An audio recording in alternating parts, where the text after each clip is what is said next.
চিত্তচিরে চৈত্র মাস। লেখনীতে মম সাহা। পর্ব সংখ্যা 21। হুড়মুড় করে কেমন অবসাদের বাতাস বয়ে গেল প্রকৃতি নিবিড় করে। হাহুতাস মাখানোর অসুস্থ বাতাস, হাহাকার করা নিস্তব্ধ বাতাস। চিত্রা লোহার গেটটার হাতল ধরে ভেজা চোখে যেন কার পথ চেয়ে রইল। কার ফেরার আশায় যেন উতলা হলো তার দেহের ছোট্ট হৃৎপিণ্ডখানি। চিত্রা কেবল ঝাপসা চোখে অপেক্ষা করলো কিছু সুখবরে। শরীরে চড়ানো সুতির আকাশি রঙের জামাটায় তখনও রক্তের দাগ, হাতে লেগে আছে শুকনো রক্ত। আম্মা, আপনি ঘরে গিয়া বহেন, রাত 3টা বাজে এইখানে বইয়া আসেন, ঠান্ডা লাগবো তো। যান আম্মা, ঘরে যান। বাড়ির সবচেয়ে কম দামি মানুষ বৃদ্ধ দারোয়ান চাচার আদার মাখানো দুশ্চিন্তার চিত্রার কানে কয়েকবার প্রতিধ্বনিত হয়ে ফিরে ফিরে গেল তার নেড়ে। চিত্রা অটল স্থির হয়ে বসেই রইল। পিছে সেলদোল দেখালো না সে, যেন তার অবহেলিত শরীরটাই অবহেলায় প্রাপ্য। তুখোর অবহেলায় অবহেলায় ঝলসে যাওয়াটাই তার প্রাপ্য। দারোয়ান চাচা হতাশার শ্বাস ফেলল, নিবিড় কণ্ঠে বলল, অন্তত আমার টুলটার উপরে বসেন আম্মা। চিত্রা এবারও নিশ্চুপ, প্রাণহীন দৃষ্টিতে একবার তাকালো বৃদ্ধ দারোয়ানের দিকে। চোখে তখন অশ্রুকণারা বিরতি নিয়েছে, কিন্তু গাল তার তখনও ভেজা। বহু কষ্টে চিত্রা কাঁপা কাঁপা কণ্ঠে অপরাধী সুরে উচ্চারণ করল, আমি ইচ্ছে করে চাঁদনি বাবুকে ধাক্কা মারিনি চাচা, তুমি তো আমায় বিশ্বাস করো, তাই না? বৃদ্ধ মতিউর রহমান গোলগাল মেয়েটার দিকে করুণ দৃষ্টিতে তাকালেন। মেয়েটার দুগালে তখন নির্মম চরের ছাপ স্পষ্ট।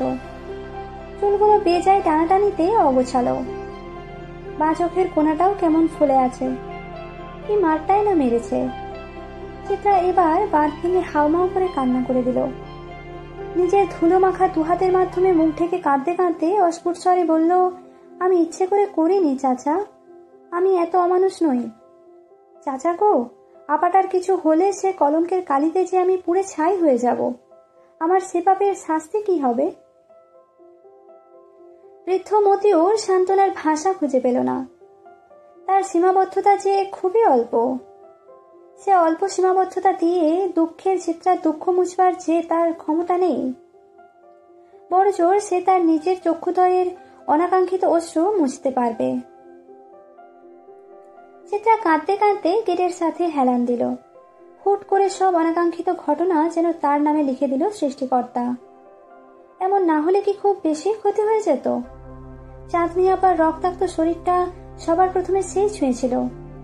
তার পিছে ছুটে এসেছিল দুলাভাইও। বাড়ির প্রত্যেকে তখন হতভম্ব। যখন সবার মস্তিষ্কে মিসাইলের চেয়েও দ্রুত বেগে ছুটে গেল এই ঘটনার খবর, পুরো সওদাগর বাড়ি যেন হুমড়ি খেয়ে পড়ল। কত আহাজারি চেঁচামেচিতে কেমন ভয়ানক বিষাদ বইতে রূপান্তরিত হয়েছিল সওদাগর বাড়ি। যখন নিস্তেজ হওয়া চাঁদনি আপার প্রাণ আশঙ্কায় কলিজার পানি শুকিয়ে আসছিল সবার, তখন রোজা সওদাগর করলেন আরেক কাজ।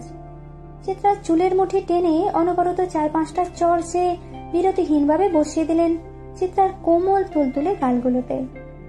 সাথে নিম্ন পর্যায়ের ভাষা, যা শোভনীয় না মায়ের মতন চাচির মুখে। কিন্তু এসব আচরণের ধ্যান নেই চিত্রার। সে কেবল আপাকে হসপিটালে নিয়ে যাওয়ার জন্য চিৎকার করছিল। শেষ চরটা বসানোর সময় বাহার রুখে দাঁড়ায়, কেমন অদ্ভুত সাহসের সাথে বলে, ওর গায়ে আরেকটা চর পড়লে সে হাত নাও থাকতে পারে। ব্যাস, থেমে গেলেন রোজা সওদাগর। অতঃপর কেঁদে উঠল সে। সবাই ছুটল হসপিটালের উদ্দেশ্যে। কেবল পুরো বাড়িতে একা পড়ে রইল অপ্রয়োজনীয় সদস্য চিত্রা। অবশ্য তার ফুপি, অনয় এবং চেরিও রয়ে গেছে, কিন্তু চিত্রার প্রতি তাদের অনীহা। রোজা সওদাগর যেতে যেতে চিত্রার পেতে তুমুল ভাবে লাথি দিতেও ভুললেন না। আবারও গেটে মাথা ঠুকে কেঁদে উঠল চিত্রা। কে জানে তার আপাটা কেমন আছে? চিত্রা নিরাশায় পরিপূর্ণ ব্যথার মরুভূমিতে আশার চাঁদ হয়ে এলো বাহার। পাহাড়ের ক্লান্ত পরিশ্রমে নেতিয়ে যাওয়া শরীরটাকে হেলে দুলে আসতে দেখা গেল। বাহার গেটের দিকে এসে বিধ্বস্ত চিত্রাকে দেখে হতভম্ব। অনবরত কান্নার ফলে চোখ ফুলে নাজেহাল অবস্থা।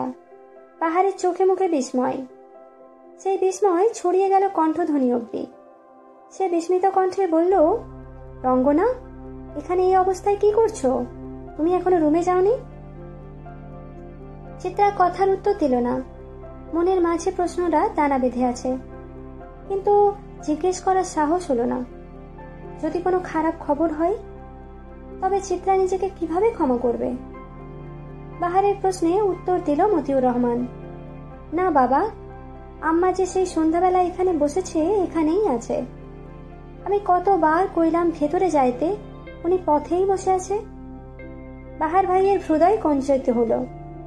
হাঁটু ভেঙে এসে বসলো চিত্রার পাশে। চিন্তিত কণ্ঠে বলল, এই মেয়ে, এখানে এভাবে বসে আছো কেন? মাথায় কি সমস্যা তোমার? নিজের অবস্থা কি করেছো? ওঠো দেখি। আহ্লাদে চিত্রার কান্না আরো বেগ পেল। সে বাহার ভাইয়ের ডান হাতটা আঁকড়ে ধরে অপরাধী কণ্ঠে অনবরত বলতে লাগলো, আমি ইচ্ছে করে করিনি এমন বাহার ভাই, আপনি তো আমায় বিশ্বাস করেন, তাই না? বাহার চিত্রার মাথায় হাত বুলিয়ে শান্ত কণ্ঠে বলল, আমার বিশ্বাস করার আগে তোমার নিজেকে বিশ্বাস করা উচিত। তুমি কেন ভয় পাচ্ছ? অপরাধী কেন ভাবছো নিজেকে? কিন্তু তখন আমি আবার হাত ছাড়া দিয়েছিলাম, এটা তো ঠিক। যা হয়েছে সেটা দুর্ঘটনা, ইচ্ছাকৃত না। এভাবে ভেঙে পড়লে চলবে? আমাকে কেউ বিশ্বাস করছে না বাহার ভাই। আমি তো করছি, চোখ বন্ধ করে করছি। আমি জানি তুমি কারো বিরাট ক্ষতির কারণ হবে না। চিত্রার তুমুল কান্নায় এই সান্ত্বনার বাণীটুকু প্রয়োজন ছিল। কান্নার ছাঁটও নিমেষেই কমে এলো।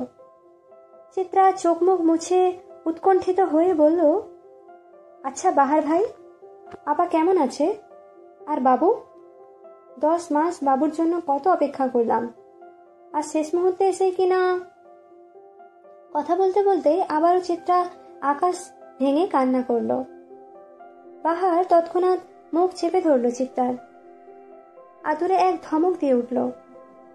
মিছে রাগি রাগি স্বরে বলল, আরেকবার যদি কেঁদেছো তবে এক্ষুনি তোমায় রাস্তায় ছেড়ে দিয়ে আসবো। বাহারের এমন অবিশ্বাস্যকর কথাই কান্নার মাঝেও হেসে দিল চিত্রা।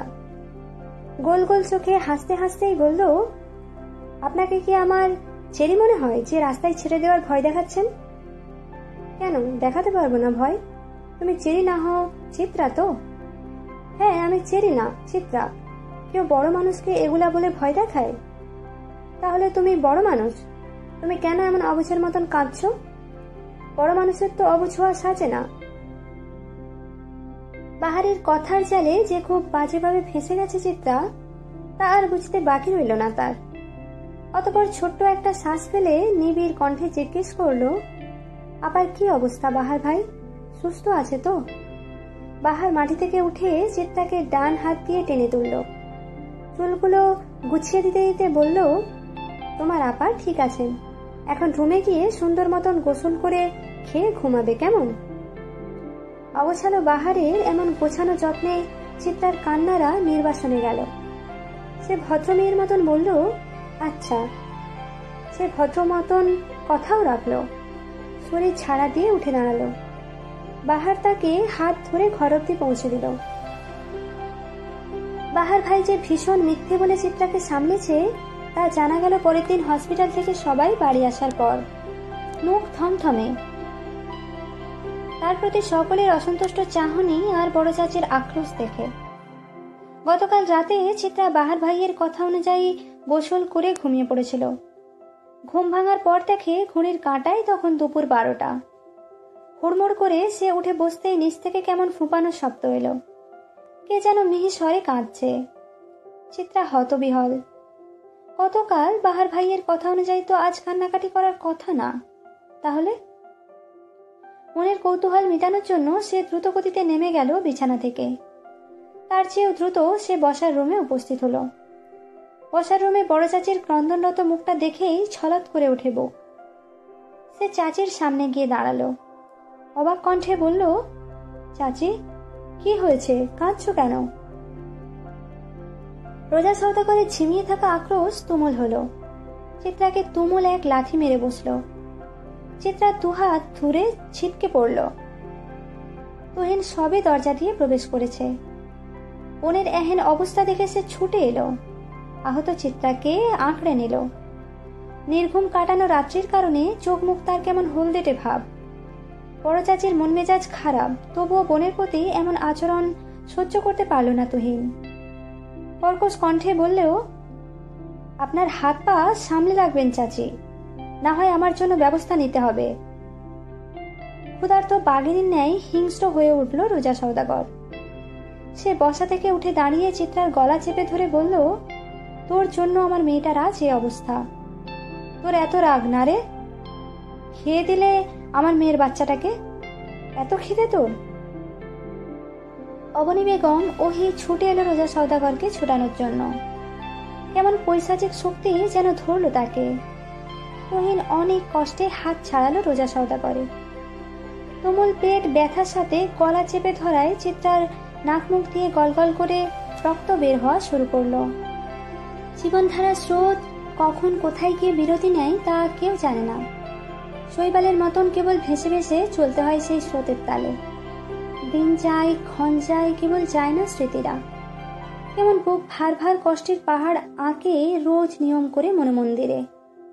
কখনো স্মৃতিরা খিলখিল হাসি হাসে, কখনো বা তারা নীরব করে আর্তনাদ। আমরা মানুষেরা কেবল চেয়ে চেয়ে দেখি নিজেদের স্মৃতির সেই ভয়ঙ্কর আহাজারি। স্মৃতি বদলানোর সাধ্য থাকলে মানুষ সবার আগে নিজের খারাপ স্মৃতি বদলাতো, কারণ দিন শেষে স্মৃতিরা ভালো থাকতে দেয় না আমাদের। সেপ্টেম্বরের 29 তারিখ বৃহস্পতিবার। চিত্রা নিজের বাড়ি ছেড়ে বেরিয়ে আসার আজ 15 দিন হলো। কই, একটা সময় যে বাড়িটাকে নিজের পায়ের নিচের ভিত্তি, বেঁচে থাকার অবলম্বন মনে হয়েছিল, আজ সে বাড়িবিহীন তো ভালোই কেটে গেল 15টা দিন। তাহলে আগে এমন কেন মনে হতো? সে মানুষগুলো ছাড়া নিজের কোনো অস্তিত্বই নেই। সময় মানুষকে বাঁচতে শেখায়। কখনো অনেক প্রাপ্তির মাঝে বাঁচতে হয়, কখনো বা বাঁচতে হয় তুমুল অপ্রাপ্তিতে। চিত্রারও সেই অপ্রাপ্তির জীবন শুরু হয়তো। অনেক তো হলো প্রাপ্তির ডানা ঝাপটানো। ধানমন্ডি লোকে পাশের বড় রাস্তার কোণ ঘেঁষে যাওয়া গলিটার ভেতরের দিকে রংচটা হলুদ রঙের বাড়িটার 2 তলার 2 রুমের নির্জন ফ্ল্যাটে ঠাঁই নিতে হয়েছে চিত্রার। নির্বাসনই বলা চলে। চাঁদনির অনাকাঙ্ক্ষিত শাস্তির স্বরূপ চিত্রার দীর্ঘ নির্বাসন ঘোষণা করা হয়েছে। খারাপ কি? নীরব বেঁচে থাকা মৃত্যুর জীবন্ত স্বাদ। চঞ্চল চিত্রাকেও সে স্বাদ নিতে হলো প্রিয় মানুষদের কাঠিন্যতায়। প্রকৃতিতে তুমুল ঝড় উঠল। চিত্রা শুয়েছিল খাটে। বারান্দায় ফুলের টব পড়ে যাওয়ার শব্দে তার গম্ভীর ধ্যান নষ্ট হলো। চোখ মেলে তাকাতেই দেখে দুপুরের ঠাঁঠা রোদ শূন্যে মিলিয়ে গেছে। মনে হচ্ছে যেন ভর সন্ধ্যেবেলা এটা। হুট করে প্রকৃতির এমন অসন্তুষ্ট অবস্থা দেখে বারান্দায় ছুটে গেল চিত্রা। বারান্দায় কতগুলো জামা কাপড় শুকাতে দেওয়া হয়েছে, সেগুলো আনার জন্যই এত ব্যস্ততা। জামা কাপড় আলগোছে সরিয়ে আনতেই আকাশ ভেঙে ঝপঝপিয়ে বৃষ্টি নামলো ধরার বুকে। চিত্রা ঘরের আলো জ্বালিয়ে দিল। মানুষের সঙ্গ পছন্দ করার চিত্রা আজ নীরবতায় আচ্ছন্ন। ভাগ্যের চাকাটা খুব দ্রুতই ঘুরেছে বোধ হয়। বারান্দার দরজা আটকাতে গিয়ে বৃষ্টির ছাঁট কিছুটা গায়ে লাগলো চিত্রার। দরজার সাথে ডান হাতটার একটু জোরে ঘর্ষণ লাগতেই ডান হাতের তালুর ওপর পড়া বড় ফসকাটা গলে গেল। মৃদু স্বরে আহ বলে উঠল চিত্রা। একটু আগে ভাতের মার গালতে গিয়েই এই অঘটনটা ঘটেছে। অতিরিক্ত জ্বালায় চোখ টলমল করে উঠল। অথচ চিত্রা ফিক করে হেসে দিল নিজের ব্যথা দেখে। হাসতে হাসতে হাঁটু মুড়ে বসলো বারান্দার দরজায় হেলান দিয়ে। ফসকা পড়া জায়গাটার দিকে তাকিয়ে কেমন যেন ভীষণ রকমের আহাজারি করা সুর অথচ তাচ্ছিল্য নিয়ে বলল, তোর আজও ব্যথা লাগে চিত্রা? ব্যথারা তবে এত আঘাত পাওয়ার পরও মরেনি? নিজের করা প্রশ্নের ধ্বনি কানে বাজতেই হাউমাউ করে কেঁদে উঠল চিত্রা। যখন বাড়ি ছাড়লো তখনও তো এমনই বৃষ্টি ছিল, তাই না? এমন তাণ্ডবিত চলেছিল প্রকৃতিতে, এমন ধ্বংসই তো হয়েছিল চিত্রার নরম কোমল হৃদয়টা, তাই না? চোখ বুঝে চিত্রা, চোখের পাতায় ভেসে ওঠে সেদিন তার রক্তাক্ত মুখের দৃশ্যটা। চিত্রার নাক মুখ দিয়ে অনবরত রক্তের স্রোত বেরিয়ে আসতে দেখে ভয় পেয়ে যায় তুহিন। তার ভীত কণ্ঠের বাড়ির বাকি সদস্যদেরও দৃষ্টি পড়ে চিত্রার ওপর। মেয়েটার শরীর নিস্তেজ প্রায়। অবনী বেগম ছুটে আসে। পাগলের মতন চিত্রার চোখে মুখে পানি ছিটাতে থাকেন। তুহিন হতভম্ব, সাথে হতভম্ব বাড়ির অন্য মানুষেরাও। রোজা সওদাগরও আকস্মিক ঘটনায় তাজ্জব বনে যায়। বোনের এই নাজেহাল অবস্থাতেও বাবাকে অটল দাঁড়িয়ে থাকতে দেখে অবাক হয় তুহিন। বাবার প্রতি ঘৃণায় রিড়ি করে ওঠে তার শরীর। চিত্রা ততক্ষণে প্রায় বেহুশ অবস্থা।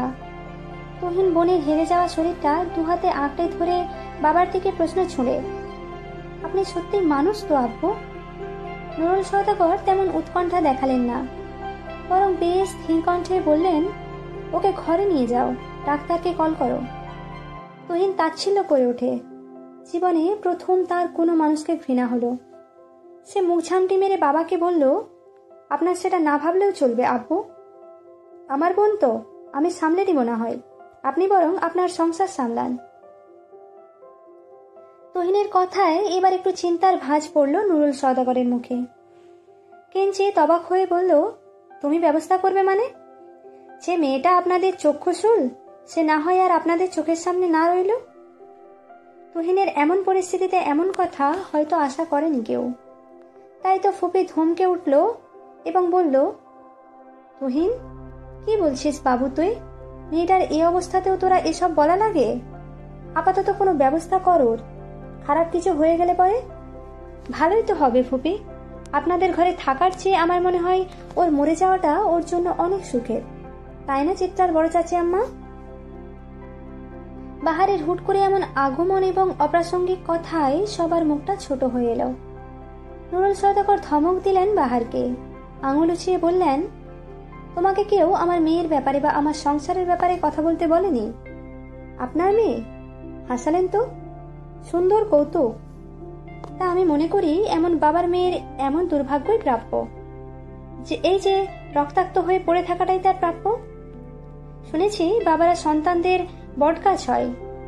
একমাত্র আপনাদের পরিবারেই দেখলাম বাবারা সন্তানের চরম সর্বনাশের কারণ। তোমাকে দুটো চড় বসানো উচিত, বেয়াদব ছেলে।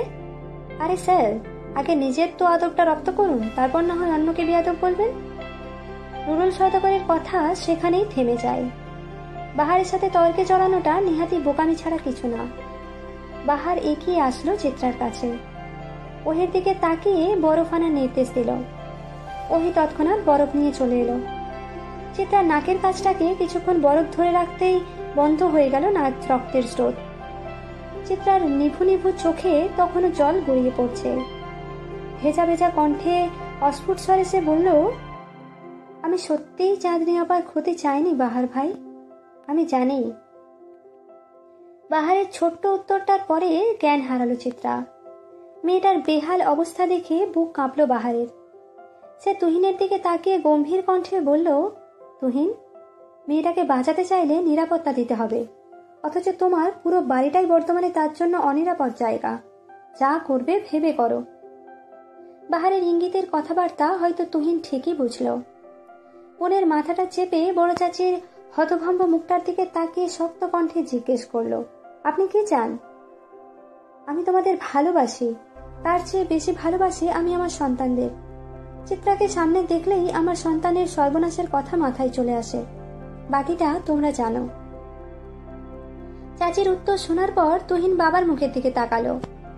তার এতটুকু বিশ্বাস ছিল হয়তো বাবা এবার কিছু বলবে, কিন্তু তাকে ভুল প্রমাণ করে দিয়ে বাবা কিছুই বললেন না আশানুরূপ, বরং নিবিড় কণ্ঠে বললেন, ভাবি আমাদের সংসারের কর্ত্রী, তার কথাই শেষ কথা। অতঃপর তুহিন কারো পিছু ডাক শুনল না, বোনকে নিয়ে এক কাপড়ে বেরিয়ে গেল। ছোট চাচি, ফুপি, ওহি সহ সবাই পিছু ডাকলো। কেবল যার ডাকার কথা ছিল সেই মানুষটাই নীরব রইল। সওদাগর বাড়ির বহু পুরনো ভিত্তিটা কেঁপে উঠল। ভাঙনের সুরে ইট পাথরগুলোও যেন কেঁপে উঠল। এই বাড়িটাকে এক সূত্রে বেঁধে রাখার জন্য যে নারী জীবনের সবচেয়ে বড় ত্যাগ করেছিল, আজ সেই নারীর হাত ধরেই ভাঙন শুরু। হঠাৎ বজ্রপাতে কেঁপে উঠল চিত্রা। শরীরও প্রায় কিছুটা ভিজে গিয়েছে। চোখের কোণে সরল গতিতে বেয়ে পড়ল অশ্রুরেখারা। কেমন ছাড় খাড় করা দুপুর একটা, কেবল নিস্তব্ধ করা একটা বেলা। বৃষ্টির শব্দকে ছাপিয়ে চিত্রার ডাক ভেসে এলো, যেন ভয়াবহ বাতাস ভেদ করে। চিত্রা মনে মনে ভাবলো হয়তো ভুল শুনেছে। পরপর আবারও ডাক ভেসে এলো। বারান্দার দিকে তাকাতেই ভেজা শার্ট লেপ্টে থাকা শরীরে বাহার ভাইকে দাঁড়িয়ে থাকতে দেখলো সে। বাহার ভাইয়ের সাথে গত সপ্তাহে দেখা হয়েছিল। এরপর আর লোকটার খোঁজ নেই। আজ হুট করে কোথা থেকে তার উদয় হলো। চিত্রাকে ধ্যানে মগ্ন থাকতে দেখে বাহার তৃতীয়বারের মতো নাম ধরে ডাকলো এবং নিচে আসার ইঙ্গিত দিল। চিত্রা মাথা দুলালো, প্রশ্নাত্মক দৃষ্টিতে তাকিয়ে বলল, নিচে আসবো কেন? আপনি ওপরে আসুন। বাহার বৃষ্টির জন্য ভালো করে চোখ মেলে তাকাতেও পারছে না। তবুও বারান্দার জানালা দিয়ে বেরিয়ে আসা চিত্রার মুখমণ্ডলের দিকে তাকিয়ে বলল, তাড়াতাড়ি আসো, না হলে বসেই থাকো। এত কৈফিয়ত দিতে পারছি না। চিত্রা অধৈর্য হয়ে বলল, দাঁড়ান দাঁড়ান, আসছি। বাহারের মাথায় দুষ্ট বুদ্ধি চাপল। সে মিটমিটিয়ে হেসে বলল, তাড়াতাড়ি আসো মেয়ে, বৃষ্টি যে আমাকে ভিজিয়ে নাজেহাল করে দিচ্ছে, অথচ আমার ভেজা কথা ছিল তোমার প্রেম বৃষ্টিতে। এমন খোলামেলা অস্ফুট বাহারের লাগামহীন কথাতে তার চোখ বনে গেল চিত্রা। সে দ্রুত মাথা ঢুকিয়ে ফেলল এবং লজ্জায় খানিকটা সময় চুপও ছিল। অতঃপর ফ্ল্যাটের দরজা আটকে ছুটে গেল নিচে। তুমুল বৃষ্টিতে ভিজে শীতে জবুথুবু চিত্রার শরীর। হাঁটতে হাঁটতে চলে এসেছে অনেকটা দূর। বাহার ভাইয়ের নাকি আজ ভেজা শহর দেখার শখ জেগেছে। সেই শখ পূরণ করতেই তার ছুটে আসা। চিত্রাকে শীতে কাঁপতে দেখে আর চোখে তাকালো বাহার। ঠাট্টার স্বরে বলল, অত কাঁপাকাঁপি করে লাভ নেই। টিভির হিরোদের মতন গায়ের জামা খুলে দিতে পারবো না, আমারও তো লজ্জা টজ্জা আছে নাকি। বাহারের কথায় গোল গোল চোখ করে তাকিয়ে রইল চিত্রা। ভাষাহারা তার কণ্ঠ। বিস্মিত কণ্ঠে বলল, বাহার ভাই, আজ কথার লাগাম ছেড়েছেন নাকি? না না, ছাড়িনি, কেবল বৃষ্টির পানিতে ধুয়ে গেছে বেড়ি বাহার। ও তুমি চিন্তা করো না, বৃষ্টি চলে গেলে অনুভূতিরাও আবার লুকিয়ে যাবে। বাহার ভাই জানেন, আপনি আমার বিশাল পূর্ণতা, অথচ আমি মানুষটা গোটা এক শূন্যতা। আপনিও কি তবে আমায় ছেড়ে যাবেন? ছাড়তে যদি হয়, তাই তো ধরতে করছি ভয়। আপনি আমার বৃষ্টির দিনের এক কাপ চা, তুমি আমার বৃষ্টির দিনে গরম গরম খিচুড়ির মাঝে তেল তেলে ইলিশ মাছ ভাজা। মিষ্টি মিষ্টি কথাকে শেষ মুহূর্তে এসে ঠাট্টাই উড়িয়ে দিল বাহার ভাই। আবার নিজেই হা হা করে হেসে দিল। চিত্রা প্রথমে হতভম্ব হয়ে গেলেও পরক্ষণে সেও হেসে দিল বাঁধন ছাড়া হাসি দিয়ে। ভেজা রাস্তায় তুমুল বর্ষণে পৃথিবীর সবচেয়ে সুন্দরতম দৃশ্য বোধ হয় এটা। দুজন মানুষ দুজনের দিক থেকে তুমুল ভেঙে যাওয়া, অথচ দুজনেই দুজনের সান্নিধ্যে চরম সুখে। অপ্রাপ্তির মাঝে সবাই হাসতে জানে না, সবাই হাসাতে জানে না। যারা জানে তারা প্রত্যেকে এক একজন দারুণ মানুষ। ভেজা শরীরে গরম গরম খিচুড়ির সাথে ইলিশ মাছ ভাজা দিয়ে পেট পুরে দুপুরে খেয়ে নিল দুজনেই। চিত্রা মাছ ভাজতে পারে না বলে খুব যত্নে সে কাজটা করে দিল বাহার ভাই। ভাবা যায়, এমন অগোছালো মানুষ কোনো একটা মানুষের কাছে এসে নিপাট মানুষ, ভালো মানুষ হয়ে যায়। ভালোবাসায় সব পারে, তাই তো ভালোবাসা সুন্দর। খিচুড়ি খেয়ে বেরোতেই চিত্রাকে থামিয়ে দিল বাহার। চিত্রা অবাক হলো, অবাক কণ্ঠে বলল, বাসায় যাবেন না? অনেকক্ষণ তো হলো। বাহার হাসলো, মিষ্টি কণ্ঠে বলল, তোমার জন্য একটা সারপ্রাইজ আছে। কি সারপ্রাইজ? বাহার চিত্রাকে ইশারা করলো পিছে তাকাতে। তখনও প্রকৃতিতে বর্ষণ অনবরত।